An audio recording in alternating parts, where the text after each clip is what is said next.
Come here now, girl.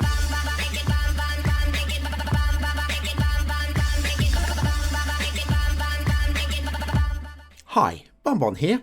I recently received this message via Facebook from a subscriber called PixRC, and it reads as follows.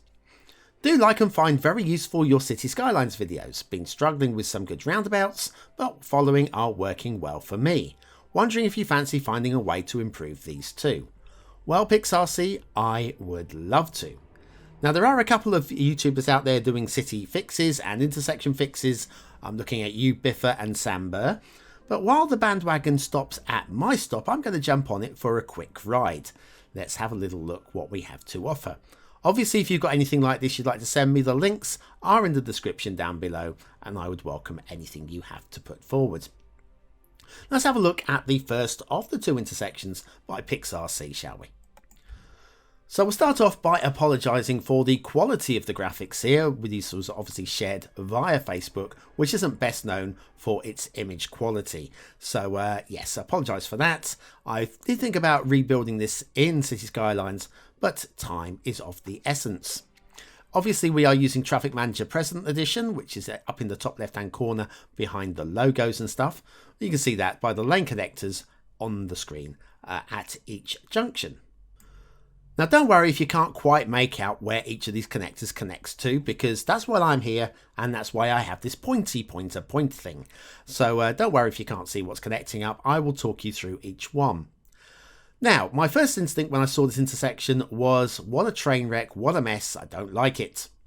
How wrong I was. This is actually not just efficient, it is super efficient, and very tidy too. Just a few things I'd like to probably tidy up. For example, you could say that these two nodes aren't perfectly aligned, so the pillars won't be aligned. You could say that these two nodes aren't aligned, not that that makes too much difference at all. This little connector road, not quite centered and squared. Minor stuff, very minor stuff.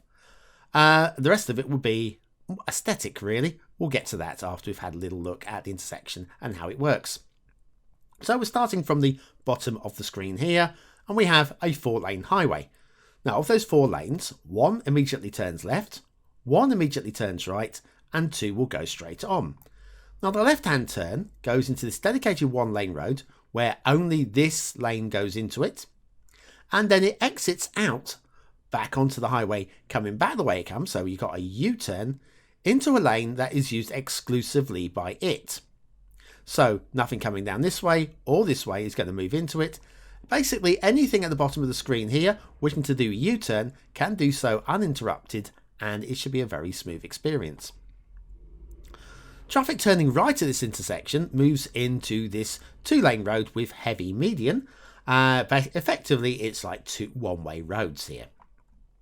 This then joins up with the other highway with a right-hand turn only, into a lane that has nothing else coming into it, which means, again, anything coming from the bottom of the screen here can move into this, around here and out there without any obstructions whatsoever. Again, smooth flow.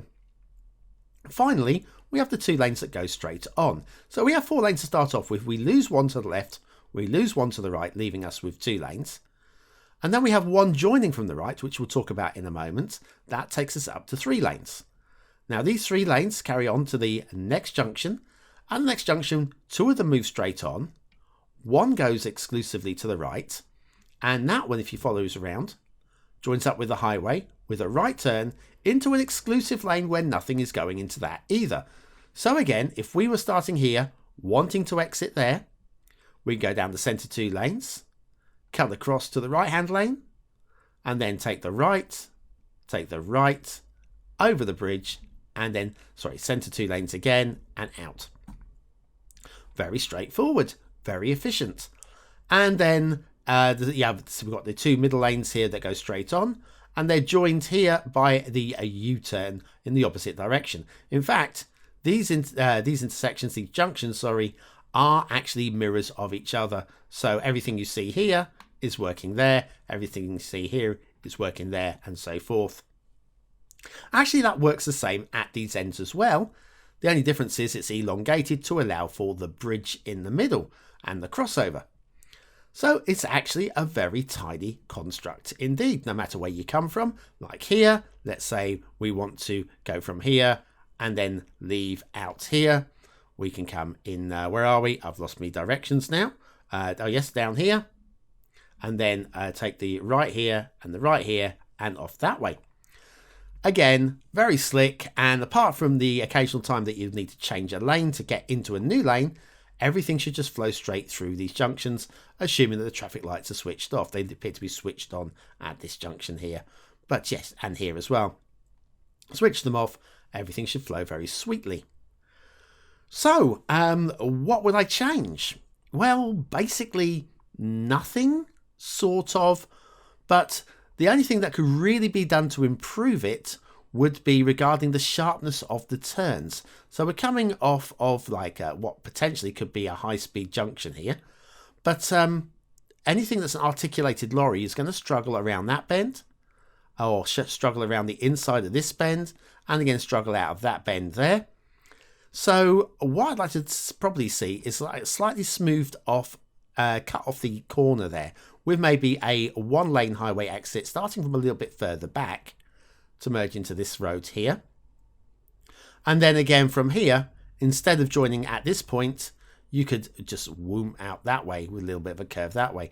And the same could be said with the inside here, which would mean moving this lane out a bit, and the whole thing would become a little bit of a curve like so, with a little loop like that. So basically adding some curves into it. That said, speed of entry and exit off of the intersection isn't necessarily the be-all and end-all. For example, if you're building a grid city, this would fit absolutely beautifully. It's really, really economical in terms of space. Whereas if you had the loops, then obviously that is less so. So yes, I would say that this intersection as we're looking at it right now, if you're building a grid city, I wouldn't change a piggin' thing. Maybe just align the pillars a little bit better there, and that'd be it. That would be all I would do with this one. Let's have a look at the next one. Again, image is a little bit grainy because of Facebook. Can't do much about that one. Right, okay, let's get the petty stuff out of the way, because everybody here knows that I like to have a little of a petty moan here and there. None of this is essential, and most of it is completely meaningless anyway. So up here we've got a disconnected highway. That should be connecting off the screen to something. I know this has been built specifically for me to have a look at, so it's obvious that... But if I don't mention this nil disconnected section here, somebody will in the comments. So I'm doing it, I'm saying it. You can't have a go at me about that one. Then Jinky Jankies and Winky Wonkies, I guess we're looking at here.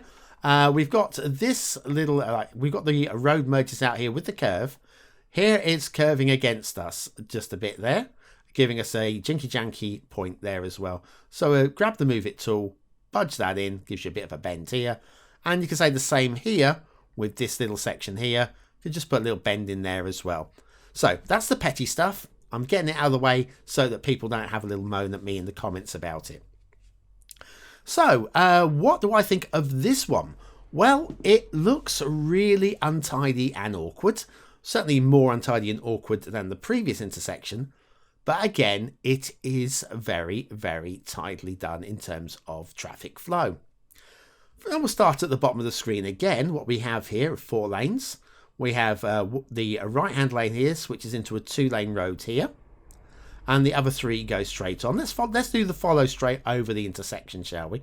So the 3 go straight on. 1 then moves into the right-hand lane there for a lane split again. We have the other 2 go straight on again, and that goes straight off. And you can do that in the alternate direction as well. Does seem to be a little bit of a wibble wobble in the road there. Again, perfectly straight would be tidier, but it's not going to change gameplay, is it? So we'll ignore that one. Okay, also, it does look like it might possibly be going down to ground at this point. Hard to tell, but, you know, the shadows there, the shadows there. Does this go to ground? Doesn't matter, but again, obviously keep that elevated all the way across if it does. Right, so that's going straight across. Right, what if we take the right? Well, if we take the right, we come down here. Then we have availability to turn right off and go off the edge of the screen that way. that is the only traffic that this route is going to get. Down, off and out. Nothing is going to be going straight across. Right, let's see why. What's coming from this direction? Well, traffic coming from this direction. We have a tunnel here. Now, I'm not entirely sure. Oh, something is coming straight across.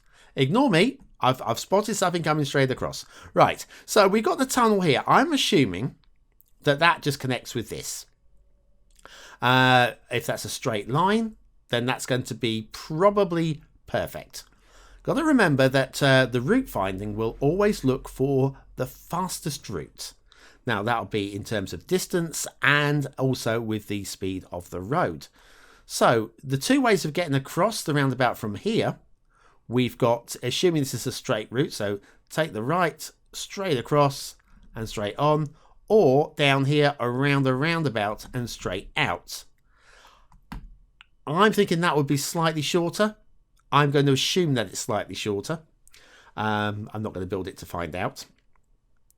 If it's not shorter, if this then bows all the way around and back in this way, it might be that the quicker route would be around the roundabout this way. If that's the case, then traffic will take that and completely ignore the tunnel. But we'll just assume that the tunnels are working and are the quickest route. So traffic coming in this way, wanting to go straight the way across, will take there, bypass this completely, and merge back in from this direction. Traffic coming from the top of the screen, though, now that will then take this down ramp off of the middle into this is the awkward looking part of the intersection, isn't it? Down here, onto the roundabout, and then exit off that way. So there will be traffic coming from here, merging in. So I take that back what I said earlier. There will be two lots of traffic merging out that way.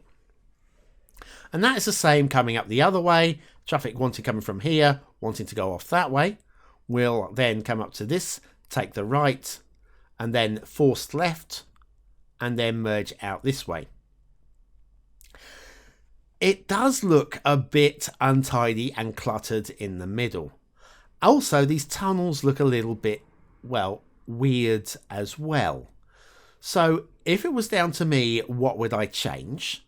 Well, making minimal changes, and we're talking minimal changes here, what I would do is where this road comes down, meets ground here, I would then tuck it into a tunnel around here, merge it with the tunnel underground here, traffic merging underground, and have that emerge out here.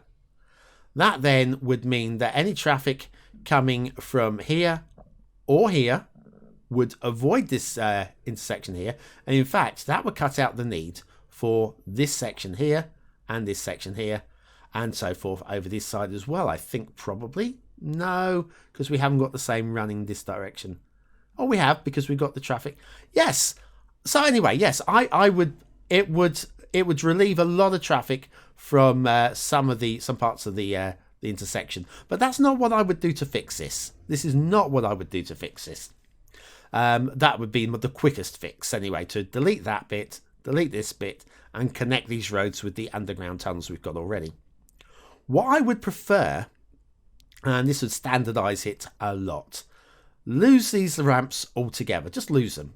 Get rid of them. Don't need them. Don't want them. We have a ramp that goes down onto a roundabout that should be able to handle that weight of traffic. What I would do then is I would make this highway connect right the way across the roundabout as a sunken highway. Sink it all the way across and lose these tunnels completely.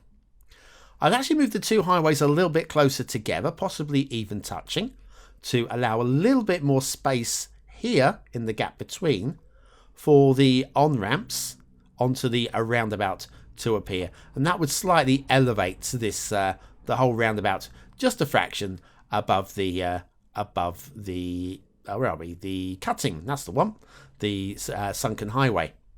So that's what I would personally do. Yes, this might actually flow a little bit better than how I would personally do it, but it does look cluttered and untidy. And if you're all about the aesthetics, I think just having a simpler tidier intersection will make your city look a lot better. That said, there's nothing wrong with this at all, apart from just it just looks a bit clunky and a little bit messy. If I've missed anything, however, do let me know in the comments down below. If you've got any suggestions, stick them down below. I'm sure PixRC will respond to many of your comments. I'm certainly will have a look, read, and respond to a few as well. And of course, if you've got any intersections that you want having a look at, or any parts of your city that you're interested in showing me, then do share them with the channel, and I will do my best. Well, that's it for me. Thank you for watching, for commenting, for liking, and for subscribing, for joining me for this little intersection once over. What we got coming up? We've got lots of WhatMap coming up. We've got more tutorials coming up. And of course, the second channel, if you haven't had a look at that already, the link will be at the end of today's show as well. That's it from me. I've been BonBonB. You've been very, very welcome. And I will see you again very, very soon.